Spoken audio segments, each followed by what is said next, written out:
नमस्कार दोस्तों, आते हैं जिस भाव से भक्तों के भगवान, उसी भाव से आपका स्वागत है श्रीमान। ठीक है, तो हमने बात करी थी प्रोजेक्टाइल मोशन, सर्कुलर मोशन की। आज लेक्चर नंबर 5 में ले रहा हूँ। ठीक है, लेक्चर नंबर ये 5 है फिजिक्स का। अपन 11th की फिजिक्स पढ़ रहे हैं, एनसीईआरटी लेवल की। ठीक है, तो उसके अंदर आज हम बात करने वाले हैं, बहुत ही इंपॉर्टेंट टॉपिक है आज का। ठीक है, न्यूटन्स लॉ ऑफ मोशन। ठीक है, एनएलएम इसको शॉर्ट में बोलते हैं, NLM, Newton's law of motion. ठीक है, आज हम इस टॉपिक की बात करने वाले हैं। ठीक है, तो अपने आप में बहुत ही ज्यादा महत्वपूर्ण है ये टॉपिक। क्यों है महत्वपूर्ण न्यूटन्स लॉ ऑफ मोशन? क्योंकि देखो, बेसिकली जितने भी आपके मोशन से रिलेटेड जो भी मतलब कि न्यूमेरिकल्स होते हैं, जो भी कंसेप्ट होते हैं, तो सारे के सारे आपके न्यूटन्स लॉ ऑफ मोशन पे आधारित हैं। ठीक है, उनको रेफरेंस मान के ही आज की जो रियल लाइफ है उसमें भी हम समस्याओं को सोल्व करते हैं। साथ ही साथ में जो आपकी एग्जाम होती है एटीसी के पेपर में भी एनएलएम से सवाल आया था अब की बार। ठीक है, तो ये बहुत ही ज्यादा इंपॉर्टेंट है। इससे पहले जो भी चीजें पढ़ाई गई थी वो उसी लेवल तक आपको पढ़नी है, वो लेक्चर आप पढ़ लेते हैं। ठीक है, उसमें जो क्वेश्चंस कराए उस तरह के क्वेश्चन आप कर लेते हैं। थोड़ी थोड़ी प्रैक्टिस अपनी खुद से रखिए। एनसीईआरटी को आप रेफर कर सकते हैं। तो इतना करने के बाद आपको मेरे हिसाब से कोई प्रॉब्लम नहीं आएगी। इसी लेवल का पेपर आया था। ठीक है, बाकी पेपर का लेवल जो बताया था कि वो भी हो सकता है जो पहले आता था, तो उसके लिए ऑलरेडी लेक्चर्स अवेलेबल हैं, आप उनको रेफर कर सकते हैं। और आप अपनी दूसरी कोई एग्जाम है उसकी तैयारी भी कंटिन्यू रखिए, क्योंकि एटीसी का रिक्रूटमेंट अभी तो आया नहीं है, पता नहीं कब आएगा उसका रिक्रूटमेंट। ठीक है, तो आप दूसरे की तैयारी करते रहिए, इसको साथ में चलाते रहिए, ताकि आपका क्या रहेगा कि बाद में एक प्रेशर नहीं बनेगा जब आपका एग्जाम होगा। ठीक है, तो सबसे पहले इसमें बात कर लेते हैं न्यूटन्स लॉ ऑफ मोशन में। तो इसमें एक सबसे पहले एक आपको कुछ चीजें जाननी पड़ेंगी। सबसे पहले गैलीलियो एक साइंटिस्ट थे, उन्होंने बताया था कि जैसे कोई एक आपका वो है, जैसे कि उसने क्या बताया था, कोई आपकी एक बॉल है, जैसे मान के चलिए ये एक बॉल है। ठीक है, इसको उसने बोला कि यदि मैं इस बॉल को मैं लुढ़काता हूं, ठीक है, जैसे कि यहां से इस फ्लोर से मैं नीचे ढकेलूंगा तो ये कहां जाएगी, नीचे की तरफ भागती हुई चली जाएगी। ठीक है, यदि मैं इस बॉल को यहां से ऊपर की तरफ रखूंगा तो ये ऊपर की तरफ नहीं जाएगी जब तक इस पे कोई फोर्स नहीं लगेगा। यदि ये इस फ्लोर के ऊपर रखी है तो ये यहीं रखी रहेगी जब तक इस पे मैं कुछ बाहर से कोई फोर्स नहीं लगा सकता हूं। ठीक है, तो इस तरह से जो गैलीलियो जो साइंटिस्ट थे, उनको बॉडी का जो इनर्सिया होता है ना, इनर्सिया, उसके बारे में थोड़ा आइडिया लग गया था कि इनर्सिया क्या होता है। लेकिन एग्जैक्टली उन्होंने जो ये लॉज थे कि कौन कौन से सिद्धांत हैं जिसपे कोई भी मोशन डिपेंड करता है, ठीक है, तो वो नहीं बता पाए थे। इसी वजह से वो फेमस नहीं हो पाए जितने जितने कि हमारे न्यूटन साहब फेमस हुए हैं। ठीक है, तो हमें पढ़ना क्या है, न्यूटन्स लॉ ऑफ मोशन। तो इसमें इनर्सिया आता है सबसे पहले।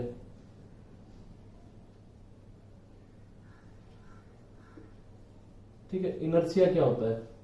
देखो, इनर्सिया को नाम है ना इसका, इससे थोड़ा थोड़ा दिमाग में लग रहा है इनर्सिया कुछ तो होता है मास से रिलेटेड। कुछ लोग मास बताते हैं, कुछ लोग बताते हैं कि शेप से रिलेटेड है। ठीक है, तो बेसिकली जो इनर्सिया है उसको कैसे समझना है आपको।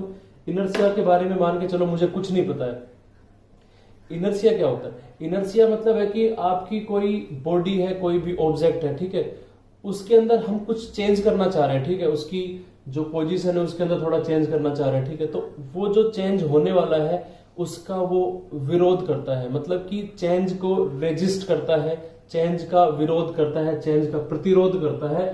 उस जो टेंडेंसी होती है, वो प्रॉपर्टी होती है बॉडीज की, that is called as inertia. ठीक है, इनर्सिया समझ में आया आपको? जैसे कि ये एक बॉल है ना, ठीक है, ये एक बॉल है आपकी, यहां रखी हुई है, ये रखी हुई है। ठीक है, ये एक सरफेस है, इस पे बॉल रखी हुई है। अब ये जो बॉल है ना, ये क्या चाहती है, अब मैं यही आराम से रख ही रहा हूं। ठीक है, इसको मतलब कि ना आगे बढ़ने का इसका मन कर रहा है, ना इसका पीछे आने का कर रहा है। तो ये क्यों नहीं जा रही आगे या पीछे? क्योंकि इसके अंदर क्या है, अपना खुद का एक इनर्सिया है जो बोल रहा है कि आप रुकी हुई हो तो रुकी हुई रहो, मस्त रहो, आराम से, कोई दिक्कत नहीं है। जो नहीं पढ़ रहा है मत पढ़ो। जैसे कुछ लोग होते हैं जिनका मन नहीं करता पढ़ने का, तो अंदर से भी उनको आता है अरे यार नहीं पढ़ रहा। क्यों नहीं पढ़ रहा? क्योंकि उनकी प्रॉपर्टी ऐसी बन चुकी है, उनका जो इनर्सिया है बॉडी का वो ऐसा बन चुका है कि वो पढ़ेंगे तो उनको रेजिस्टेंस महसूस होगा कि अरे यार बहुत जोर लग रहा है मेरे को पढ़ने में। ठीक है, जो लोग पढ़ते रहते हैं पूरे टाइम, उनको कोई बोल दे नहीं नहीं यार आज ऐसा है कि अब 5-7 दिन के लिए ना पिक्चर देखते हैं, छोड़ दे पढ़ाई वढ़ाई, तो उसका ऐसा रिदम बना हुआ है ना, उसको बहुत ज्यादा दिक्कत होगी कि यार मेरा सिलेबस छूट जाएगा, तो मतलब एक रेजिस्टेंस बॉडी में क्रिएट हो जाता है। तो इसी तरह से इनर्शिया होता है, हमारी जो कोई बॉडी होती है उसकी स्टेट जो होती है ना, मतलब कि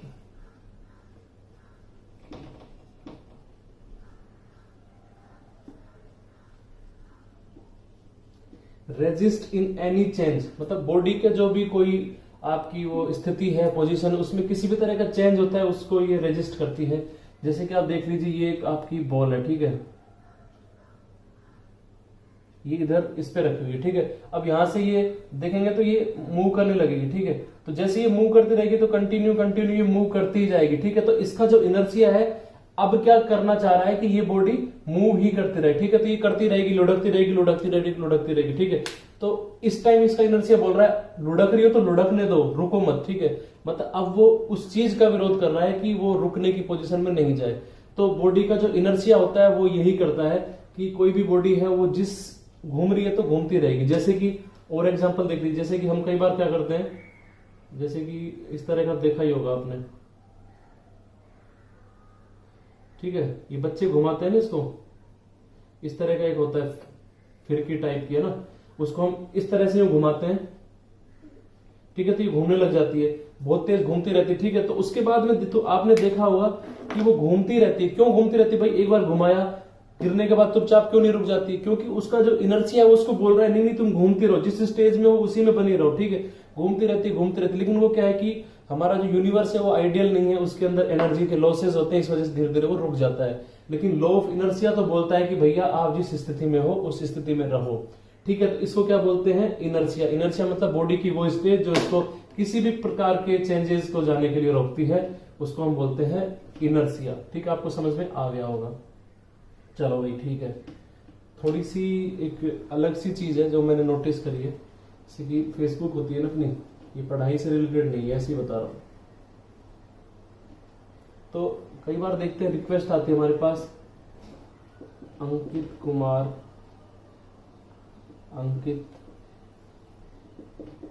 कुमार, इस तरह से रिपीटेड नाम रहते हैं उनके, अंकित कुमार, राजेश यादव, इस तरह से रिक्वेस्ट आती है। तो वो नाम किस वजह से रहते हैं ना, तो मैंने वही जानने की कोशिश भी क्या करी। सडनली कोई बंदा, मैं गांव गया हुआ था तो एक लड़का मेरे पास आया, बोला कि यार भाई मेरी आईडी बना दे, फेसबुक चलानी पूरी दुनिया चला रही है, मैं पीछे रह गया हूँ। बोला ठीक है चल बनाते हैं भाई। तो उसमें रहता है ना, आपका फर्स्ट नाम लिखिए, आईडी बनाते तो उसमें रहता है ना फर्स्ट नेम लिखिए, फिर आता है लास्ट नेम, ठीक है। तो मैंने उसको बोला भाई बता तेरा फर्स्ट नेम क्या है वो जो लिखना है। तो बोला मेरा नाम है अंकित कुमार, ठीक है। तो लास्ट नेम क्या है?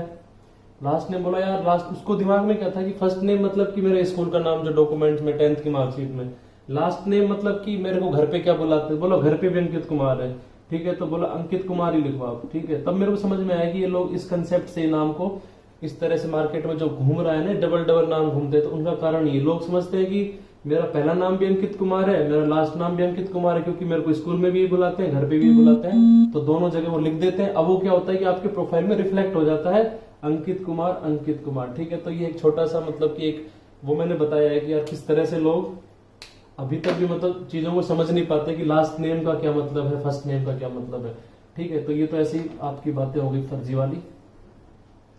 अब हम बात करते हैं Newton's first law of motion, ठीक है। हम बात करते हैं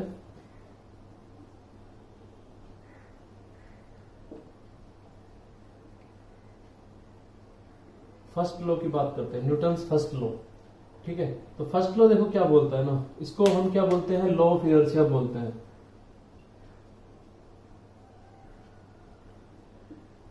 अब देखो आप खुद ही, आपको इनर्शिया की मैंने डेफिनेशन जो बताई है, यदि आप समझ गए हैं तो फर्स्ट लॉ को आप तुरंत समझ जाएंगे लॉ ऑफ इनर्शिया क्यों कहते हैं। देखो फर्स्ट लॉ क्या बोलता है कि कोई भी मतलब ऑब्जेक्ट है ना, कोई भी ऑब्जेक्ट आपका है वो मतलब कि जिस स्टेज में है उसी स्टेज में रहेगा, मतलब कि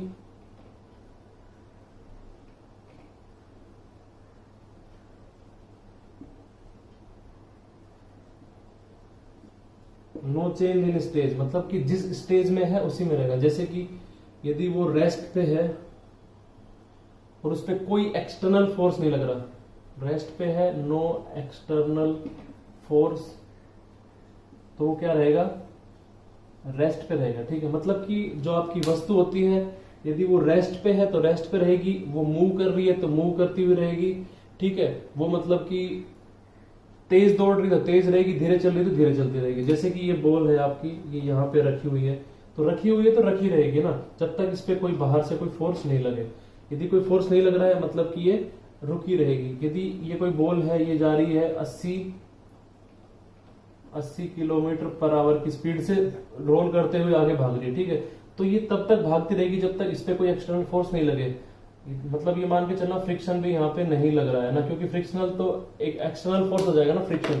so friction is also not working here. इसका मतलब क्या है कि ये बॉल इसी कंटिन्यूअसली 80 किलोमीटर की स्पीड से चलती रहेगी इनफाइनाइट तक। ठीक है, तो फर्स्ट लॉ बोलता है कि जो मतलब आपकी जो बॉडी जिस स्टेज में है, यदि उस पर कोई एक्सटर्नल फोर्स नहीं काम कर रहा है तो वो जिस स्टेज में है उसी में रहेगी।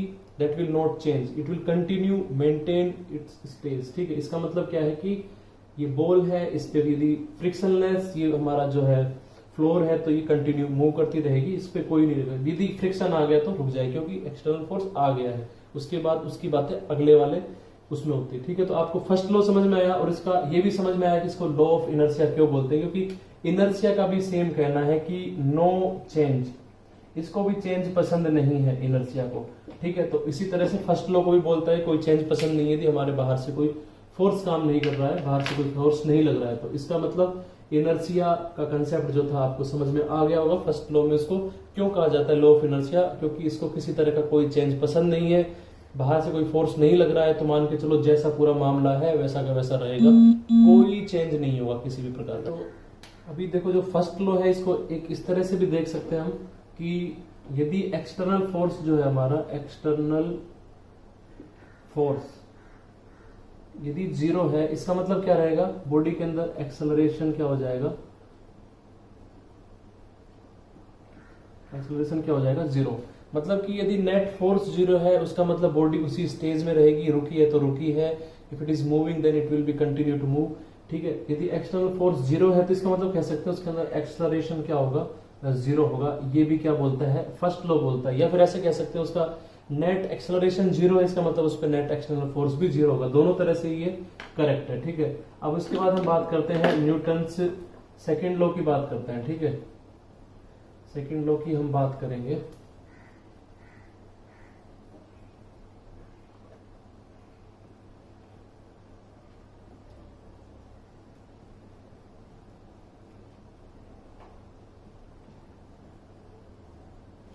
ठीक है, न्यूटन सेकेंड लॉ जो है उसको जानने से पहले आपको एक चीज समझनी पड़ेगी, मोमेंटम। कि मोमेंटम क्या होता है किसी भी बॉडी का। ठीक है, तो मोमेंटम देखो क्या होता है, कुछ नहीं होता है, आपकी बॉडी का जो मास होता है m इंटू आपकी बॉडी किस स्पीड से किस वेलोसिटी से जा रही है, उसी वेलोसिटी को मल्टीप्लाई कर देंगे तो क्या आ जाता है आपका मोमेंटम आ जाता है। ओके, बहुत ही सिंपल है यार, इसमें दिक्कत ही नहीं हुई। अब देखो मास क्या है आपकी, स्केलर क्वांटिटी है, ये आपकी वेक्टर क्वांटिटी, तो मोमेंटम कैसी हो जाएगी, मोमेंटम आपकी कैसी हो जाएगी, वेक्टर क्वांटिटी। ठीक है, ये समझ में आ गया कि मोमेंटम क्या है, वेक्टर क्वांटिटी। क्यों है, क्योंकि ये एक स्केलर और वेक्टर का प्रोडक्ट है, दोनों का मल्टीप्लिकेशन है, और उसके अंदर हमें जो मिलता है वो क्या मिलता है, एक वेक्टर प्राप्त होगा। ठीक है, तो जो आपकी मोमेंटम है वेक्टर क्वांटिटी हो गई, चलो समझ में आ गया है। मास को यदि मैं वेलोसिटी मतलब द्रव्यमान को यदि मैं उसके वेग से मल्टीप्लाई कर दूंगा तो मुझे क्या मिल जाएगा, मोमेंटम मिल जाएगा। जितना ज्यादा मास होगा और वेलोसिटी कांस्टेंट है दो चीजों की, तो उतना ही ज्यादा उसका मोमेंट, मतलब कि मोमेंटम है मास के प्रोपोर्शनल है, मास ज्यादा मोमेंटम ज्यादा, वेलोसिटी ज्यादा मोमेंटम ज्यादा। ठीक है, ये सब चीजें होती हैं। तो आप समझ में आ गया होगा, जैसे कि एक आदमी कोई बोल देता है ये जो कार है मेरी,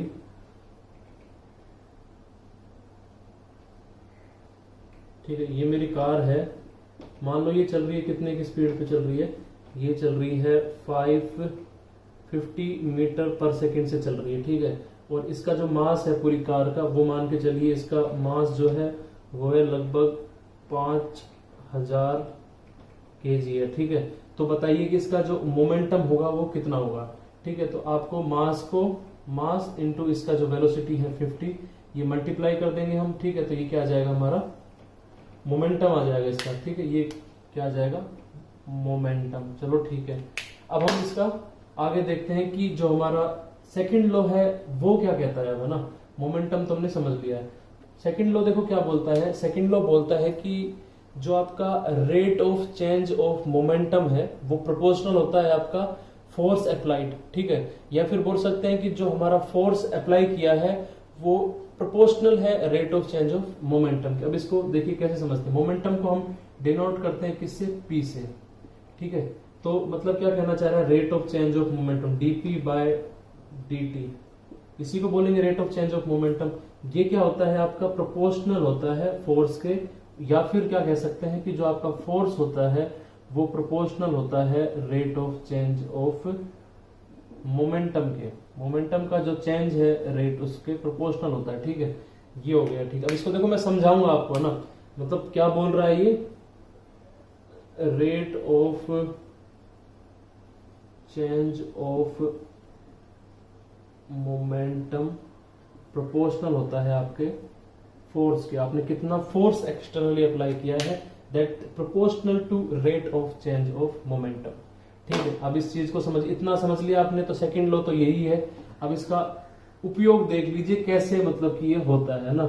अब देखो कुछ नहीं है, अब इसके एग्जांपल देखिए ना। जैसे कि मान के चलो आपके पास में क्या है, ये एक वो है ऐसे करके, एक वो है पहाड़ का ढलाई है, ठीक है। ढलाई होता है एक स्लोप, ठीक है। ये है, यहाँ पे क्या है आपकी एक कार खड़ी हुई है, कार या फिर आपकी एक मोटरसाइकिल ले लीजिए, एक बाइसिकल है, ठीक है। ये है यहाँ पे इस तरह से है, ठीक है। यहाँ पे एक आदमी इस पे बैठा हुआ है, ठीक है। ये साइकिल आपकी है यहाँ पे, और एक सेम ढलाई है, सेम स्लोप है, और आपकी क्या है यहाँ पे एक आपका ट्रक है। ये बहुत भारी भरकम ट्रक है, इस तरह से है, ठीक है। ये आपका ट्रक है, ये क्या है, ट्रक, और ये क्या है, साइकिल, ठीक है। इसका जो वेट है वो कितना है, इसका वेट मान लेते हैं है 500 केजी मान लेते हैं, ठीक, कम ही मान रहा हूं मैं। इसका मान लेते हैं कितना है, 50 केजी, ठीक है। ये 50 किलो का है पूरा आदमी को लगा के, ये है पूरा 500 केजी का, ठीक है। चलो कोई बात नहीं, दोनों ही एक समान स्पीड से जा रहे हैं नीचे। किससे जा रहे हैं, वेलोसिटी इनकी मान लेते हैं 5 मीटर पर सेकंड से ये नीचे जा रहा है, ये भी जा रहा है 5 मीटर पर सेकंड से, मान लिया हमने ऐसे जा रहा है। अब क्या होगा, अब आप खुद बताओ। देखो नॉर्मली देखा जाए तो हम सोचते हैं ना, ये भी 5 से आ रहा है, ये भी 5 से आ रहा है, दोनों को रोकने के लिए सेम फोर्स चाहिए होगा। अब आप खुद बताइए कि क्या इस साइकिल को रोकने के लिए मुझे ज्यादा फोर्स चाहिए या फिर इस ट्रक को रोकने के लिए ज्यादा फोर्स चाहिए। देखो सीधी सीधे हम यदि साइंस को बिल्कुल नहीं जानते, लेकिन हमारा कॉमन सेंस इस चीज का आंसर दे देगा, भाई ट्रक को रोकने के लिए ज्यादा चाहिए। क्यों चाहिए, ट्रक बहुत भारी है, यूं बोलते हैं ना। लेकिन न्यूटन ने उसको क्या किया, कुछ नहीं किया, उसने प्रैक्टिकली एक फॉर्मूला ड्राइव कर दिया। हम जो चीजें सोचते हैं दिमाग में कि भारी चीज है, अरे यार इसके लिए तो 5-7 आदमी रोकने पड़ेंगे धक्का लगाने के लिए ना, और जो चीज हमारे दिमाग में चलती है, लेकिन हमें एग्जैक्टली नहीं पता कितना आदमी चाहिए, कितनी उसमें पावर लगानी पड़ेगी, फोर्स लगाना पड़ेगा। लेकिन न्यूटन ने क्या किया, वो एग्जैक्टली बता दिया हमें, ठीक है। तो इसी को क्या बोलते हैं, न्यूटन का सेकंड लॉ बोलते हैं कि इसके अंदर ज्यादा पावर, ज्यादा फोर्स लगाना पड़ेगा रोकने के लिए, इसमें कम लगाना पड़ेगा। क्यों, क्योंकि इसका जो मोमेंटम है वो निकाल दो, 50 गुना 5 मतलब 250, इसका आ गया momentum is equal to P.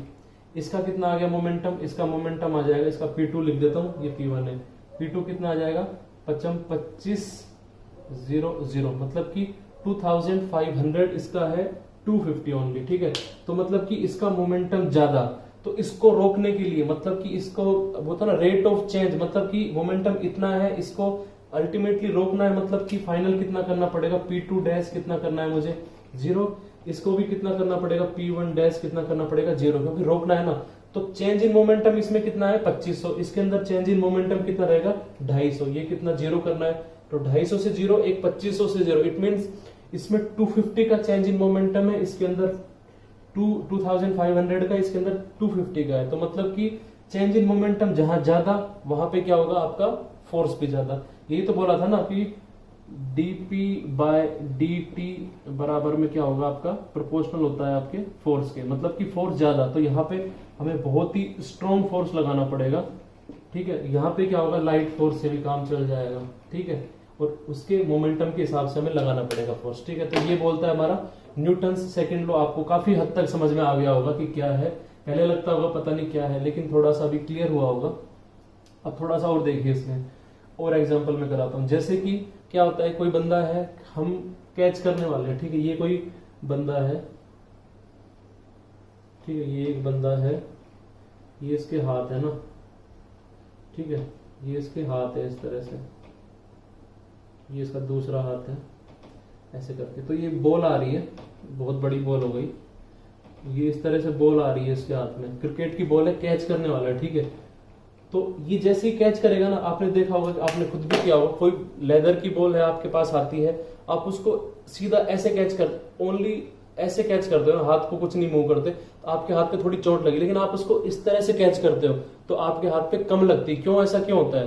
क्योंकि देखो आपने क्या किया, ऊपर से बॉल आई, आपने उसको पकड़ा, प्लस थोड़ा सा टाइम बढ़ाया, क्योंकि जो होता है ना आपका जो मोमेंटम है dp बाय dt, तो आपने क्या किया कि एक तो मतलब कि उसी जगह पे मतलब आप बॉल सीधी टिकी, ठीक है, एक क्या हुआ, थोड़ा सा उसको 1-2 सेकंड का टाइम और दिया। तो चेंजिंग मोमेंटम के लिए ज्यादा टाइम दोगे तो फोर्स रिक्वायरमेंट कम हो जाएगी, तो आपके हाथ पे वो फोर्स कम लगेगा, ठीक है। तो इसका मतलब क्या होगा कि आपको चोट कम लगेगी यदि आप हाथ को इस तरह से पीछे की साइड लेके जाओगे तो, ठीक है। तो यही किस पे डिपेंडेंट, किस पे आधारित है, ये वाला जो कंसेप्ट है, ये सेकंड लॉ का ही एग्जांपल है, समझ गए। सेकंड लॉ का एग्जांपल है कि जो आप कैच लेते हो उसमें हाथ इस तरह से सभी लोग करते हैं ताकि हाथ पे चोट भी कम लगती है।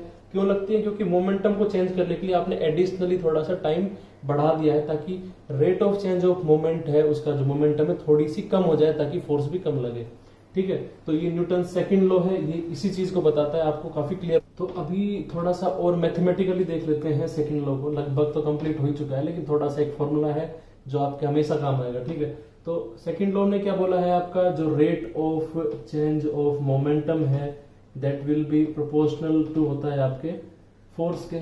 चलो ये हमें पता चल गया है। अब मैं क्या करता हूँ, dp बाय जो dt होता है मेरा, इसको मैं ऐसे भी मैंने बताया था, ये भी फर्स्ट लॉ सेकंड लॉ ही है। f जो होता है प्रोपोर्शनल है आपका d, इसको ऐसे डेल को मैं d भी लिख देता हूँ, dp बाय dt, ये तो आपको पता ही है, बचपन से लिखते आए हैं। p क्या है आपका, dmv है आपका, मोमेंटम क्या है mv डिवाइडेड बाय dt। इसमें वेक्टर क्वांटिटी कौन सी है, v, तो इसको मैं कांस्टेंट को बाहर निकाल लेता हूँ क्योंकि मास आपका कांस्टेंट है। तो f जो होगा आपका प्रोपोर्शनल हो जाएगा m into d v by D T.